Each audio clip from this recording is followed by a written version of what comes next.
Bonjour, c'est Stéphanie. Bienvenue sur le podcast Tu joues ou quoi, dédié à l'univers du jeu de société. Suivez-moi, je vous emmène dans les coulisses, à la rencontre des acteurs de ce monde très créatif. Cette semaine, c'est l'association Accessi-Jeux qui est mise à l'honneur. Fondée en 2015, Accessi-Jeux a pour but de rendre le loisir du jeu de société plus inclusif. En plus d'animations en festival et d'actions de sensibilisation, les salariés et bénévoles gèrent une ludothèque et adaptent de nombreux jeux pour les déficients visuels. L'association possède aussi une branche édition. Au festival Paris et Ludique, début juillet, j'ai rencontré Benoît Tonnelier, salarié d'Accessi-Jeux, en charge notamment de la ludothèque et de l'édition. Alors je suis avec Benoît Tonnelier sur le PEL, au stand Accessi-Jeux. Donc bienvenue sur le podcast Benoît. Merci. Merci de bien vouloir répondre à mes questions. Donc toi tu es salarié chez Accessi-Jeux. Tu t'occupes à la fois de la ludothèque et de l'édition, hein, c'est bien ça ? Ouais, c'est ça. Je fais à peu près tout dans l'association, la partie ludothèque, principalement la partie édition et boutique, mais on fait un peu tout dans cette association, donc voilà. Ok. Alors avant de parler justement de ce que tu fais plus particulièrement, déjà j'aimerais bien qu'on revienne sur l'histoire de cette association. Donc l'association a 10 ans. Ouais, cette année. Accessi-Jeux, 10 ans cette année. Donc Accessi-Jeux, c'est né comment et pourquoi ? L'association a été créée par Xavier, donc, qui est l'actuel président de l'association. Xavier Mérand, donc. Xavier Mérand, ouais. Qui donc était malvoyant, perd au fur et à mesure la vue et joueur. Ouais. Donc il a commencé par mettre des gros stickers bien voyants pour les chiffres qu'il n'arrivait pas à lire, puis à découper les cartes pour qu'elles soient différentes pour les repérer, puis à faire plein de trucs pour lui personnellement. Et puis il s'est dit ce que je fais, il y a peut-être moyen de le faire un peu plus pour plus de monde et que ça pourra intéresser plus de monde. Donc il a créé l'association il y a 10 ans. Comme il dit au début, il ne savait pas ce qu'il allait faire avec l'association. Est-ce qu'il allait être éditeur, boutique, ludothèque, formation ? Et puis on fait tout ça. La seule chose qu'on ne fait pas, c'est bar à jeu. L'idée de départ, de toute façon, c'était rendre accessible le jeu. Donc à partir de ce moment-là, c'était forcément imaginer comment on le rendre accessible. En fait. Ouais, c'était imaginer et alors ça a vraiment tâtonné. C'est-à-dire que les premières adaptations, elles étaient faites avec des classeurs et du découpage. Maintenant, on a des stickers en relief qu'on fait directement imprimer auprès d'un imprimeur spécialisé pour le relief. Ça a amélioré sur les processus de fabrication, on a la façon de coller les aimants et compagnie.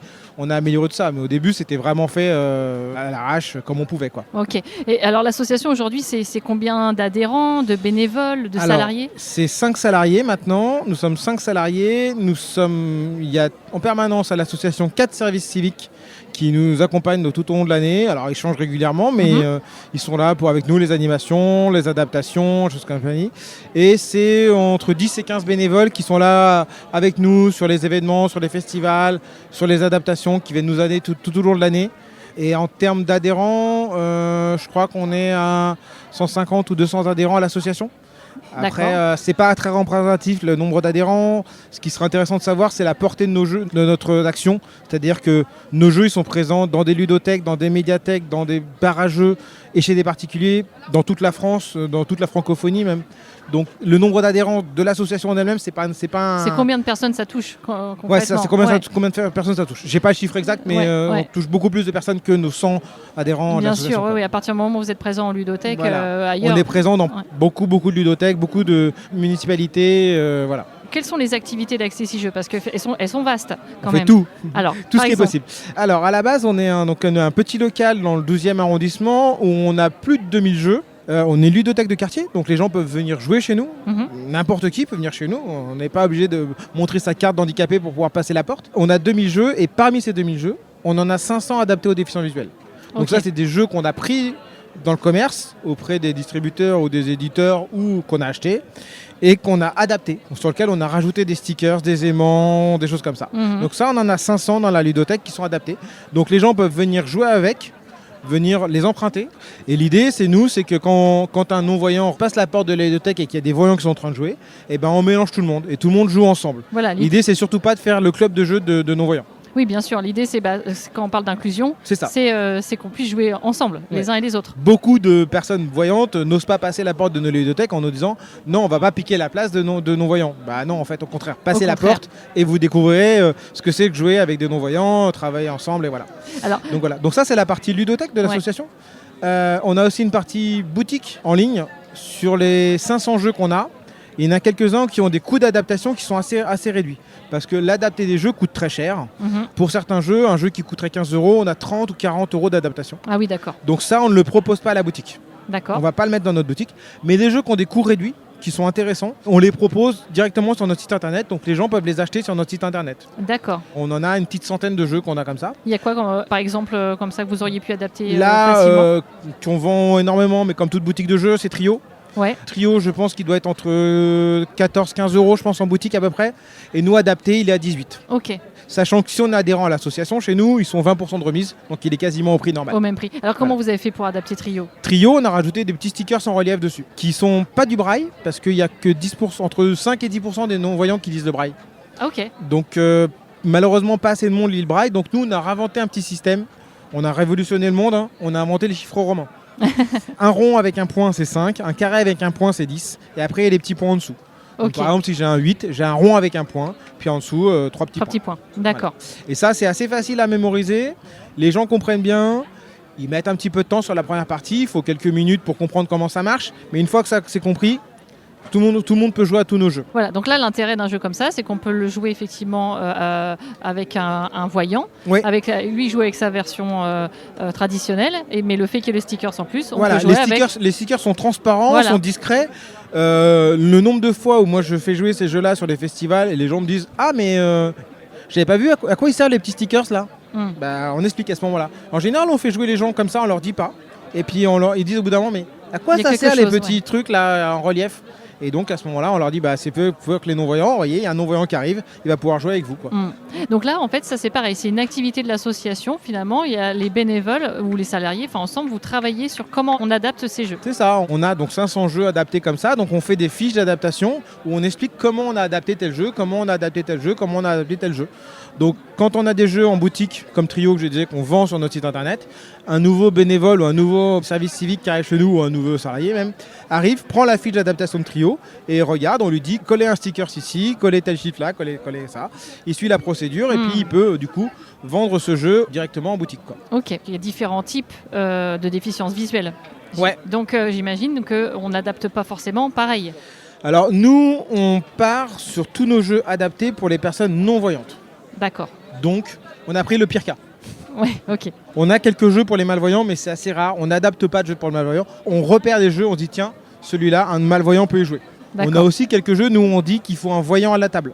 C'est-à-dire que des jeux comme Top 10 ou comme The Crew, où en fait les missions au centre de la table ou les cartes texte de Top 10, eh ben, on la lit à un non-voyant. Et par contre, nous on a adapté les numéros de Top 10 et le non-voyant peut jouer totalement tout seul. Oui, quoi. d'accord. Voilà. Est-ce qu'il y a des systèmes de reconnaissance vocale où on pourrait bien sûr, lire des textes justement Là, on peut passer sur une autre partie de notre activité qui est l'édition. Ok, oui, bien Où sûr. là, nous, on édite des jeux. Donc, on a 4 jeux qu'on a édités. Donc, on a édité Mo, on a édité Quarto, on a édité Lucky Numbers et TTMC. Ouais. Et TTMC, c'est justement ça. TTMC, c'est un jeu de quiz où on pourrait se dire le non-voyant, il peut totalement jouer parce qu'on lui pose la question et il répond. Simplement qu'il a une autre partie du jeu qui est justement de poser la question aux autres. Bien sûr. Et cette action-là, elle n'était pas possible avant avec le TTMC. Nous, on a réédité TTMC. Et donc, dans TTMC, il y a des puces NFC qu'on passe sur son téléphone. Donc, il n'y a même pas besoin de viser comme un QR code qui est un peu difficile pour un non-voyant quand tu dois viser le QR code avec son téléphone. J'imagine, Et elle a juste à poser sur la carte sur la puce sur son téléphone et ça va lire une question à voix haute. Et donc, il participe aussi à la partie je pose la question à la personne. Ok. Oui, Voilà. donc là, c'est adapté d'une autre manière. C'est adapté d'une autre manière et ça permet que les non-voyants jouent en mode je pose la question. Alors, comment ça se passe justement finalement de passer du côté de l'édition? C'est-à-dire que là, vous retravaillez aussi avec les éditeurs au départ. On va chercher des jeux qui ont du très gros succès. On va pas éditer un jeu, un auteur qui se lance et ou même un auteur reconnu d'ailleurs, qui se lance et qui voudrait sortir son jeu, sa première édition avec nous, on fera pas. Nous, ce qu'on fait, c'est que c'est des jeux qui sont vendus à énormément d'exemplaires et qu'on va chercher. On va chercher où ils viennent nous voir. Il y a eu les deux cas de figure.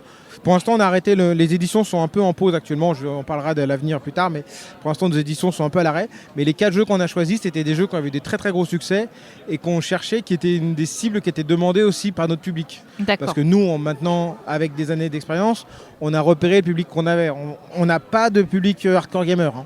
Oui. On va pas avoir un joueur de Ark Nova à la ludothèque non-voyant. Ça n'existe pas. On n'est pas sur du gros jeu expert. On n'est pas sur du gros jeu expert, ça n'existe pas. Les joueurs experts non-voyants, je les connais en France, ils sont 5. Ouais. Voilà. Oui, il faut aller vers le grand public. De Voilà. toute façon, puis si l'idée c'est de jouer ensemble. Tout à fait. Voilà. Ok. Donc nos jeux qu'on a ciblés, on nous a demandé pendant des années un jeu de loto et un jeu de Sudoku. On a trouvé Lucky Numbers. On a été voir l'éditeur qui nous disait moi je vais faire une version de luxe. On lui a dit nous on va faire une version Access. Ouais. Et si on la faisait ensemble quoi. Oui, bien sûr. Voilà. Donc la version de luxe c'est la version Access. Quoi. Donc c'est du partenariat après. C'est des partenariats. Ouais. Alors, il y a des partenariats différents sur chaque édition, mais c'est des partenariats. Tous ces jeux-là, ils ont été faits grâce à un mécène quand même.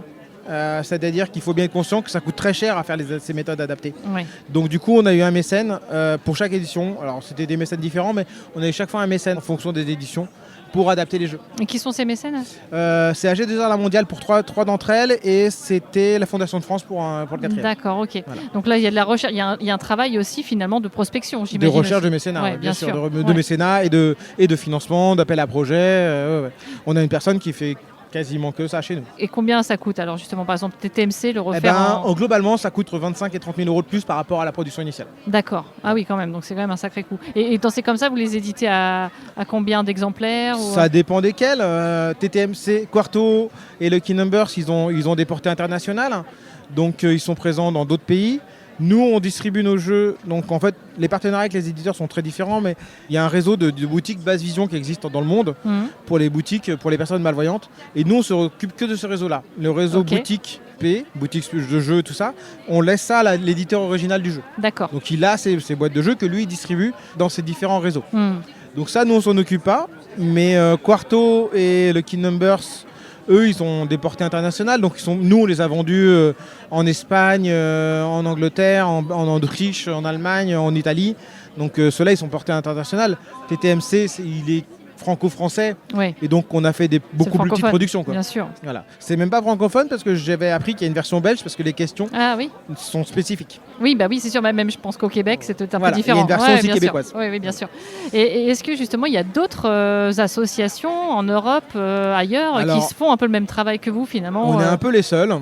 Et pas les seuls, c'est pas tout à fait vrai. Déjà, il y a toutes les ludothèques qui adaptent leurs propres jeux pour leur public. Ouais. Donc nous, on connaît plein de ludothèques qui ont adapté des jeux parce qu'elles avaient du public non-voyant et elles adaptaient avec les moyens du bord. Donc en général, elles reviennent nous voir en disant « Waouh, c'est bien ce que vous faites, on va faire comme vous, on va adapter comme vous ». Mais il faut quand même saluer qu'il y en a qui font des super boulots. Typiquement, la ludothèque en Belgique qui s'appelle Éclat, qui a une ludothèque de presque autant de jeux que nous, mais c'est des exemplaires uniques qui sont magnifiques. Ce qu'ils font, c'est vraiment travail d'enfer. C'est pas du tout la même chose que nous, c'est-à-dire que nous on a une vertu derrière pour les revendre, pour proposer au plus grand nombre. Ouais. Eux ils font vraiment des exemplaires uniques. Ah oui, d'accord. Voilà, donc ça c'est pas du tout le même coût de production. Les jeux qu'ils font, ils doivent coûter 6 fois le prix d'un jeu, donc voilà. Ouais, d'accord. Ça c'est du cas par cas. Et après, il reste une entreprise au Texas qui vend des kits d'adaptation pour braillistes anglophones, donc c'est un peu spécifique. Et à peu près, c'est tout. Oui, c'est ça. C'est quand même. Il n'y a pas un grand réseau. Non, il n'y a pas grand monde. Dès qu'on se présente dans différents pays dans le monde, les gens sont impressionnés. Là, on a des contacts avec la Hollande, avec plein de pays. Voilà. C'est un peu précurseur, quand même. Il y a 10 ans finalement pour ça. Ouais, parce qu'on répondait à un besoin, quoi. En fait. Ouais, c'est ça, bien sûr. C'est ouais. ça.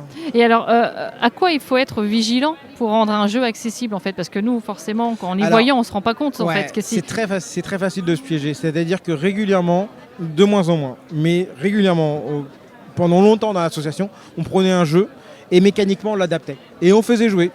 Et en fait, la problématique, c'est qu'un jeu qui joue en un quart d'heure, normalement, s'il joue en 2h30 parce qu'il y a de la prise d'infos toutes les 3 secondes qui doivent être prises, parce que qu'est-ce qu'il a le joueur d'en face, qu'est-ce qu'il a le joueur d'à gauche, qu'est-ce qu'il a le joueur en face, et là le jeu il dure 2 heures au lieu de durer un quart d'heure, et ben c'est plus le même jeu, c'est plus le même plaisir de jeu, et du coup c'est un échec.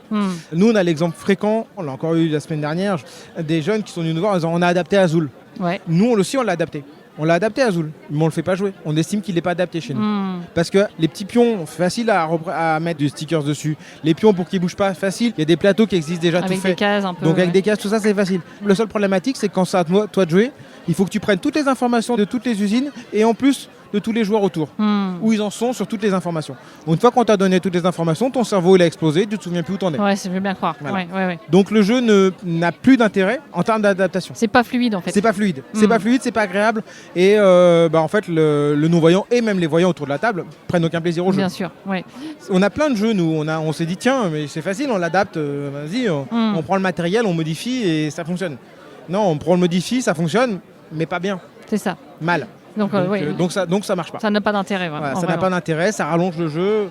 On estime que si ça rallonge de 10-15%, ça va quoi. Oui. Si ça rallonge un petit peu la prise d'information, ça va. Ok, donc en fait pour rendre accessible un jeu, j'imagine ce qu'on rend accessible c'est l'ergonomie, Ouais. c'est les contrastes aussi peut-être pour les malvoyants. Alors, ouais, pour les malvoyants, nous on met vraiment des repères tactiles principalement. C'est le repère tactile. Ouais, repères tactiles principalement. On change pas les règles. C'est en général, on essaie de pas changer les règles. Au pire, on modifie quelques petites choses, mais pas grand chose. Mais là aussi, il faut les rendre accessibles. Alors comment on fait ? les règles, pour les rendre accessibles, dans chacune de nos boîtes.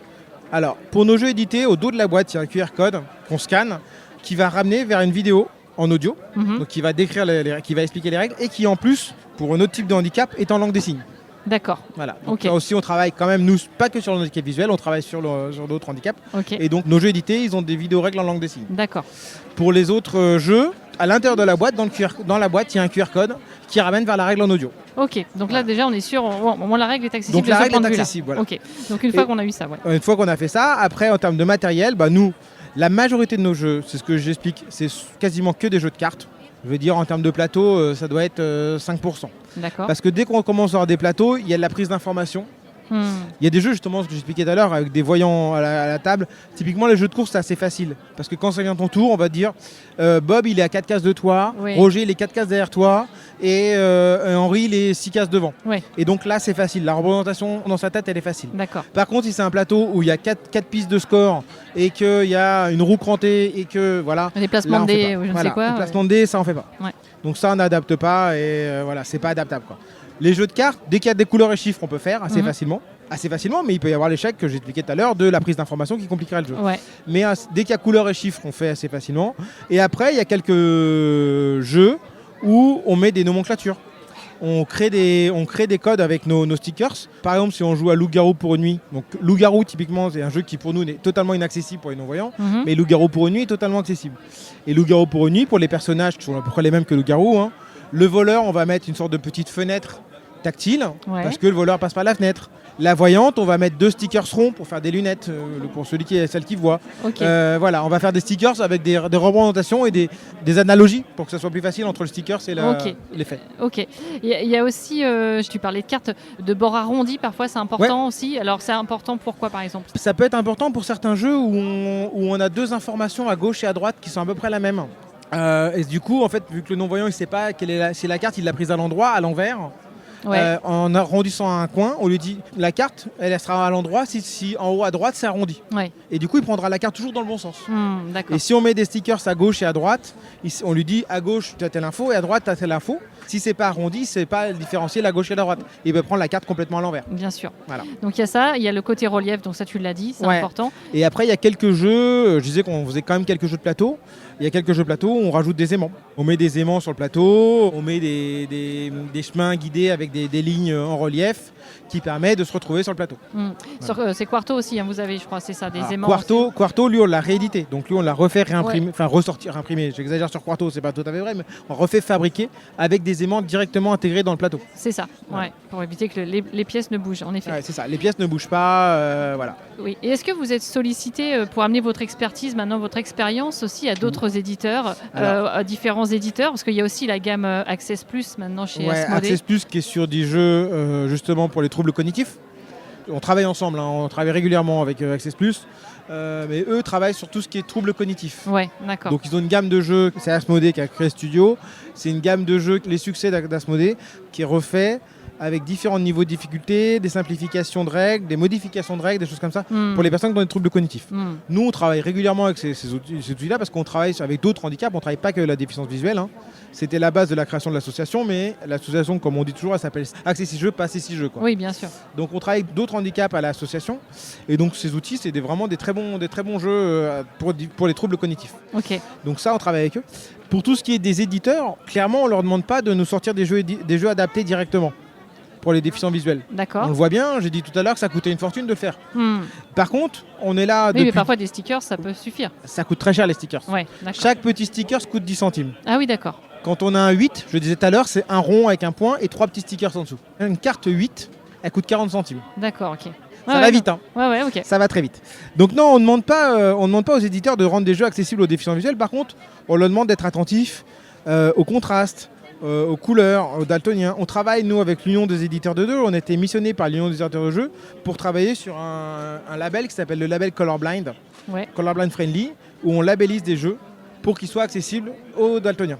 Donc les éditeurs nous envoient des boîtes de jeux, on les check, on vérifie les contrastes, les symboles, tout ça, pour qu'ils soient accessibles aux daltoniens. C'est quoi la différence avec Color Ads qui existe aussi? Ah, Color Ads. Oh, on peut faire un débat là. Ah, voilà. Allons-y. Color Ads est un produit qui est distribué par une entreprise portugaise qui permet d'être licencié par les éditeurs. Donc les éditeurs achètent la licence et peuvent utiliser ces symboles-là. Color Ads, donc, c'est un outil qui est intéressant parce que ça fonctionne pas mal. Les codes couleurs sont intéressants. Nous, on a des problèmes sur la latéralité. C'est-à-dire que les symboles sont orientés au bas, gauche, droite. Ouais. Donc sur un jeu de cartes, si ta carte elle est devant toi ou devant un autre joueur, tu vas pas lire la même information de couleur. D'accord. Donc c'est pas impeccable. Ok. Et en plus, il n'y a pas de notion de contraste.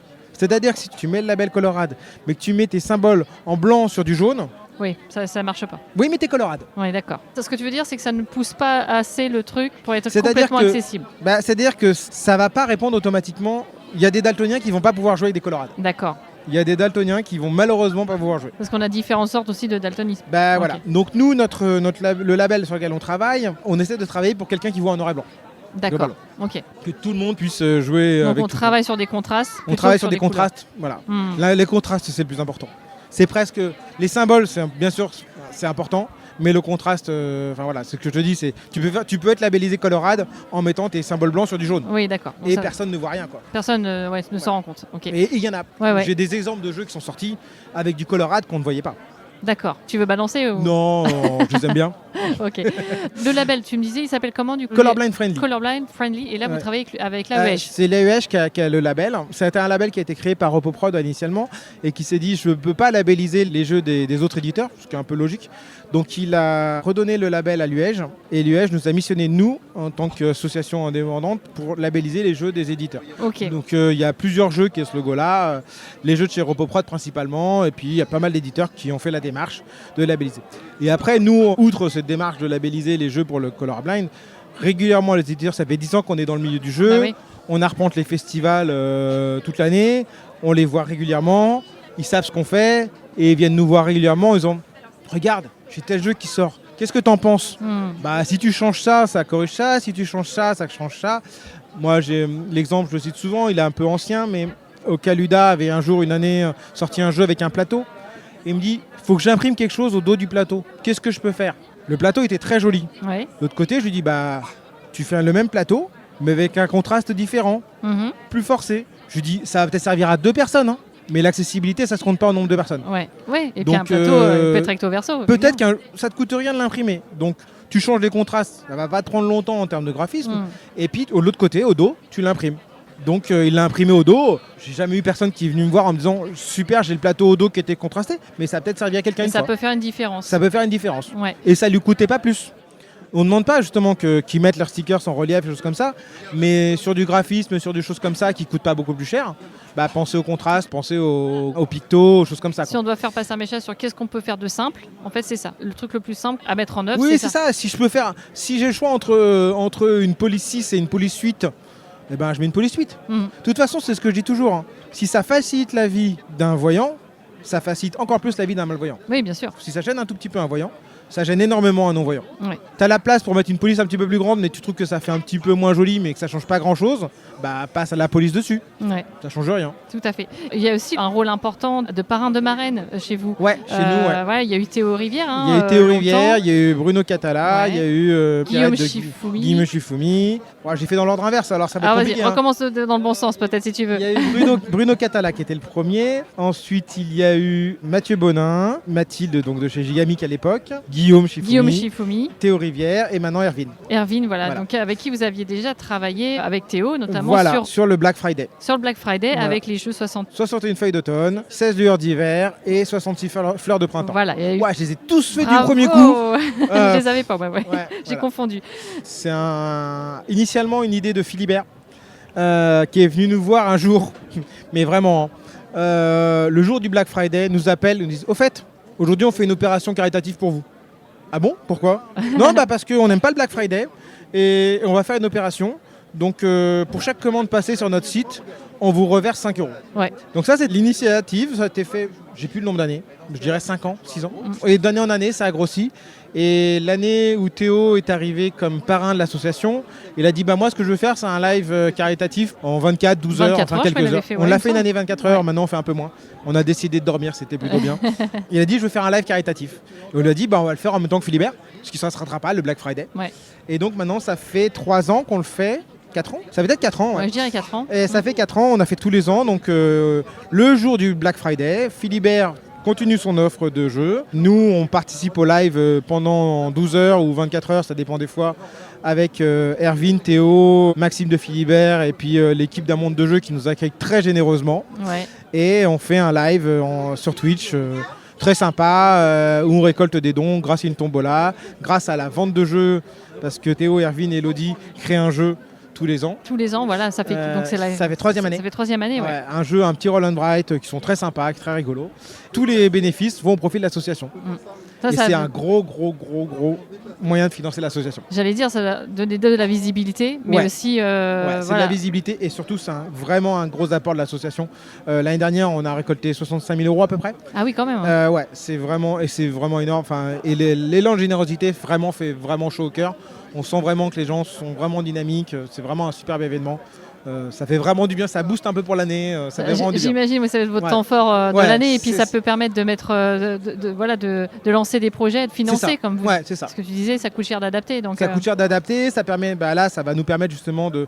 Alors on travaille sur un projet, je ne vais pas détailler, mais on travaille sur un projet justement d'une autre édition et ça nous permet de le financer. Voilà, ça nous permet d'aller moins chercher du mécénat sur ce genre d'opération-là. D'être un peu plus autonome. Un peu plus autonome, oui. Voilà. On peut en parler des projets peut-être. Qu'est-ce que l'association a en projet L'association a un très gros projet, mais j'ai l'impression de me répéter parce que si on reprend des autres podcasts d'il y a 5 ans, je vais peut-être dire le même. Donc l'association. Peut-être qu'on arrive plus près encore. On approche. Alors on peut parler. En 2026, on va déménager. L'association actuellement est dans un petit local, donc une ludothèque. Je vous disais, il y avait 2000 jeux, mais ces 2000 jeux ils sont stockés dans un local de 40 mètres carrés. Ah ouais. Donc il y en a sur tous les murs, du sol au plafond. Pas accessible pour le coup. Pas tous accessibles. C'est pour les grands. Les grands non-voyants, il y a accès. Donc du coup, on va déménager dans une future ludothèque, pas très loin d'ici, juste à côté de Paris Ludique. Là. On va être la plus grande ludothèque intramuros, la plus grande ludothèque de Paris. Elle fera 350 mètres carrés. Ah oui. Donc ça change d'échelle. Et ça sera la ludothèque la plus accessible de France. Ça c'est beau. C'est-à-dire que, comme je disais, on s'appelle pas Accessi-Jeux, on s'appelle Accessi-Jeux. Elle sera pensée pour tout type de handicap. Ok. Et pour tout âge. C'est-à-dire qu'actuellement, on est spécialisé jeux de société, on fait que des jeux de société. Mais là, on aura 75 mètres carrés de jeux enfants, petite enfance et enfance, avec des jeux adaptés pour tout type de handicap, avec des accès, avec des rampes, avec des bandes de guidage pour les non-voyants, avec des pistes de guidage, avec des personnels formés à la langue des signes, avec des plans tactiles, avec des symboliques pour les personnes qui ont des difficultés de lecture, des choses comme ça. Avec des espaces calmes pour que les personnes qui ont des troubles TDAH puissent se mettre dans des environnements calmes et compagnie, des couvertures lestées, enfin voilà. Tout un environnement adapté pour tout type d'handicap. Avec différentes zones de jeu, tout ça en fait. Avec différentes zones de jeu. On aura un espace jeu vidéo. On travaille avec les pendants d'Accessi-Jeux sur le jeu vidéo. Et on travaillera sur tout ce qui est manette adaptée, boutons adaptés, tout ça aussi. Voilà. C'est un super projet. Donc c'est un énorme projet. On est dessus depuis au moins 4 ans. Donc c'est pour ça que je disais, on répète souvent ça. Mais le déménagement est imminent. Les travaux commencent en septembre normalement. Ouais. Et on espère emménager en 2026.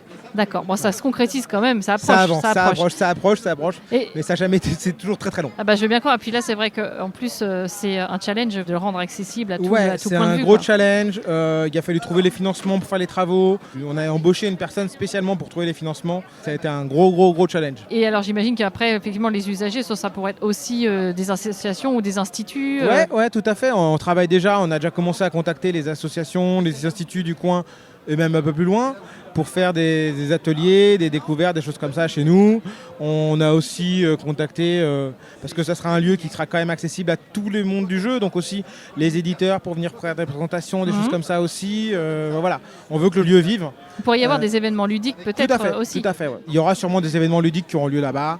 Un festival spécial Accessi-Jeux. Alors oui, on peut bloquer 3-4 rues. Parce qu'en fait, on a dans le quartier, on est déjà un peu présent, donc on a moyen de bloquer quelques rues. Il y a peut-être moyen de faire quelque chose. Il y a moyen. La rue va être piétonne dans quelques années, donc voilà. Pas tout de suite, mais on va faire ça après. Mais oui, il y a moyen de faire des choses intéressantes. Ah bah super, ça c'est des belles perspectives. Voilà. En 10 ans d'association, toi tu as vu les choses évoluer. Quelles sont les avancées majeures en finale en accessibilité depuis une dizaine d'années ? Ou pas d'ailleurs. Qu'est-ce qui reste à améliorer ? Bon, on pourra en parler. Mais... On pourra toujours améliorer. Moi, je trouve que quand même maintenant, les éditeurs se posent des questions. C'est-à-dire que je suis assez content, on est là, alors surtout les éditeurs français, parce que nous on est français et ça correspond bien, il y a quand même un gros marché français, donc c'est plutôt bien.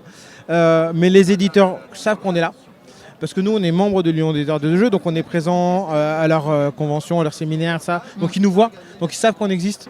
Donc ils se posent des questions. Alors des fois il y a des raisons économiques, et je le comprends totalement. Je comprends totalement qu'un éditeur me dise non, je peux pas mettre 3 pions différents pour les joueurs parce que ça coûte trop cher. Et voilà. Mais il y en a d'autres qui me disent ouais, finalement ça me coûte rien et j'y avais pas pensé et je le fais. Et puis maintenant ils y pensent même d'eux-mêmes. Ils viennent me voir en disant j'ai pensé à ça. Est-ce que ça marche ? Ouais, vas-y, go. Vas-y, imprime ton jeu comme ça et tu auras amélioré ton... Donc il y a des réflexes que tu veux dire, si ça commence il y a des réflexes. Il y a des réflexes. Je sais pas du tout ça. Et il y en a qui me font pester. En général, j'y vais assez franc jeu, je lui dis écoute, là t'as quand même c'était facile de faire quelque chose. Parce que les gens qui me disent non mais là je peux pas faire les couleurs, ça marche pas, je fais oui mais il y avait une petite façon de faire. Ah oui, j'y avais pas pensé. Et vous avez créé une espèce de guide justement où, comme je vois, la UEJ qui peut proposer par exemple des contrats types par exemple pour travailler avec un auteur, j'en sais rien. Alors, est-ce qu'il y a une espèce de charte pour la partie colorblind, daltonien, quand on télécharge le formulaire d'inscription pour labelliser un de ces jeux, avant il y a 4-5 pages qui donnent des guides. Qui expliquent comment rendre le jeu accessible aux daltoniens. Après, c'est 4-5 pages qui expliquent rapidement. Après, sur l'ensemble de l'accessibilité aux déficients visuels, voilà. Et après, les autres handicaps, c'est pris en charge aussi. Ça commence à avancer, donc voilà. Pour nous, on restera toujours à dire que c'est la déficience visuelle où il y a le plus de matériel d'adaptation à faire. C'est pas vrai sur les autres handicaps, il y a aussi des choses à adapter. Mais la déficience visuelle, c'est là où il y a vraiment le plus de travail à faire d'adaptation. Pour les autres handicaps, il faut trouver le bon jeu pour la bonne personne, je vais dire. Oui. Presque. C'est pas tout à fait vrai, j'exagère un peu. Il faut des fois adapter, rajouter ne serait-ce qu'un porte-carte, ne serait-ce que enlever une règle sur une personne qui a des troubles cognitifs et ça fluidifie le jeu. Voilà, ça il y a des choses quand même à faire aussi avec les autres handicaps. Mais la majorité des jeux, la déficience visuelle, c'est là où il y a le plus d'adaptation à faire. D'accord. Tu m'as parlé des avancées, mais est-ce qu'il y a vraiment aussi des améliorations, des axes où il y a vraiment de quoi faire et on en est loin ? Alors, il y a un truc qui est très difficile. On fait plein de jeux, mais les gens dans le monde de la déficience visuelle ne savent pas qu'on existe. Dans le monde du jeu, c'est bon. Les gens savent qu'on est là, ce qui est plutôt bien. Il y en a encore d'autres qui vont nous découvrir et c'est très très bien. Et voilà. Mais dans le monde de la déficience visuelle, c'est très très difficile. C'est ce que je racontais tout à l'heure à une personne qui est venue me voir, qui me dit moi j'organise un petit festival et je voudrais que les non-voyants viennent sur mon festival. C'est très long de faire venir les déficients visuels sur les festivals parce qu'ils se disent j'ai rien à y trouver. J'ai rien à y faire. Il faut qu'on vienne les chercher presque un par un, main par la main, pour aller leur dire viens au festival, tu vas découvrir déjà le stand d'Accessi-Jeux. Et moi, ce que je dis toujours, je me souviens toujours, le festival de jeux de Rennes, que je fais tous les ans, on a fait rentrer des non-voyants dans le festival. Et ils sont revenus 3 heures après en me disant mais en fait, j'ai trouvé tel autre jeu là-bas, je peux y jouer. Il va très bien, bravo. On ne l'avait pas référencé, nous, comme jeu accessible, et puis, mais tu as trouvé un autre jeu et tu as profité du jeu et c'était super. Il dit en fait, j'ai pu faire des choses dans le festival de jeux et c'était très bien, j'ai passé une très bonne journée. Donc voilà. Donc faire venir, mais même à l'association, nous, on est présent à Paris, donc ça va. Mais les médiathèques, les ludothèques, les bars à jeux aussi qui nous disent bah oui, mais moi, je n'ai pas de déficients visuels qui vont passer la porte. Et je dis oui, il faut aller les chercher un par un. Et mais déjà, ayez des jeux accessibles. Si vous n'avez pas de jeu accessible, ça ne marchera pas. C'est ça. Voilà. Donc voilà, avoir les jeux et après peut-être mieux communiquer sur le fait qu'on a aussi des jeux pour tous et voilà, dans ces enseignes-là, quoi. Ouais, c'est ça. Ok. Est-ce que tu veux rajouter autre chose sur des projets ? Alors peut-être on peut parler, je sais pas, du futur Black Friday qui viendra vite. Ouais. Je viens de croiser Théo tout à l'heure. Je lui ai dit faut qu'on se parle, faut qu'on en prépare. Voilà où on en est. D'accord. C'est bien, hein ? Bon, il y aura quelque chose. T'as un scoop, je sais que j'ai croisé Théo, il faut qu'on en parle. On est au mois de juillet. Voilà, on est bon. Ok, on est bon, il y a encore un peu de temps. Bon. Non, mais ça va venir vite, mais on va s'en occuper. Bon, il y a Erwin toujours qui est là. Donc, il y a Erwin et Théo qui seront là. Voilà. Erwin, Théo, Maxime, on va refaire la même équipe. On a au moins un 4e jeu à faire cette année. Bon, on attend ça alors. Il faut qu'on fasse l'été cette année. Bah oui, il y a encore une saison. Il y a encore une saison.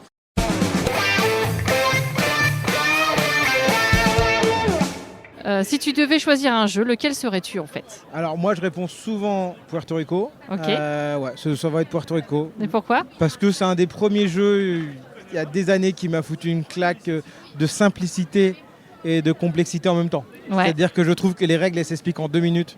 C'est ce que j'aime dans les jeux experts. Les jeux experts, en général, moi, quand il y a trop de règles de base, ça marche pas. Là, je trouve qu'en 2 minutes, on a expliqué, tu prends un personnage, tu fais l'action, les autres, ils ont une action moindre. Voilà, j'ai expliqué le jeu. Solkin, c'est le même genre, tu poses ou t'enlèves, quoi. Et après, il y a plein de petites choses à côté, mais ça va assez vite à expliquer derrière. Donc Puerto Rico, c'est un vraiment jeu. Ce qui est intéressant, c'est Puerto Rico, c'est que Xavier, qui est donc le président de l'association qui est malvoyant, il te répondra la même chose.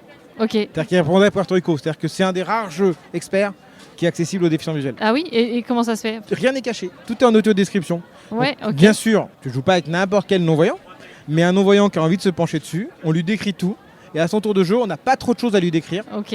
et donc ça va assez vite à faire. Ça reste fluide. Ça reste malgré fluide, tout. ouais. D'accord. Ça reste un jeu très fluide.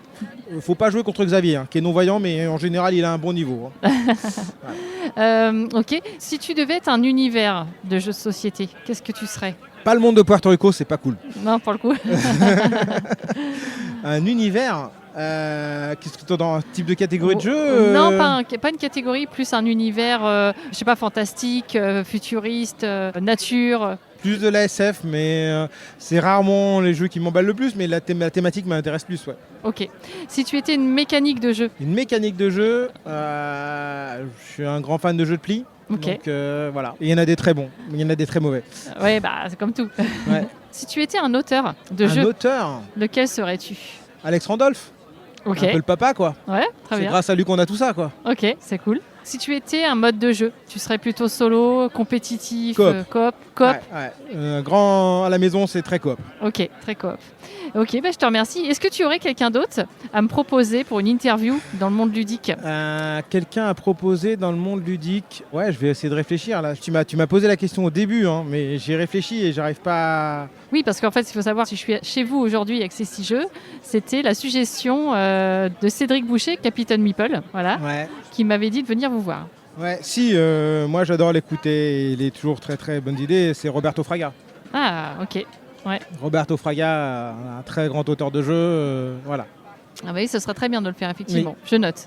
Un très bon, très très bon. Et puis il parle pas souvent, donc faut le Bah, faire c'est parler. vrai qu'on l'entend pas beaucoup, c'est Voilà. vrai. Ok. Et ben je note. Je te propose qu'on termine le podcast comme on fait habituellement. Alors Benoît, au jeu signé Accessi Jeux. Tu Tu joues joues quoi? Merci d'avoir pris le temps d'écouter cette interview jusqu'au bout. Si vous avez aimé cet épisode, je vous invite à laisser un commentaire sur Instagram, la chaîne YouTube ou sur votre plateforme d'écoute préférée.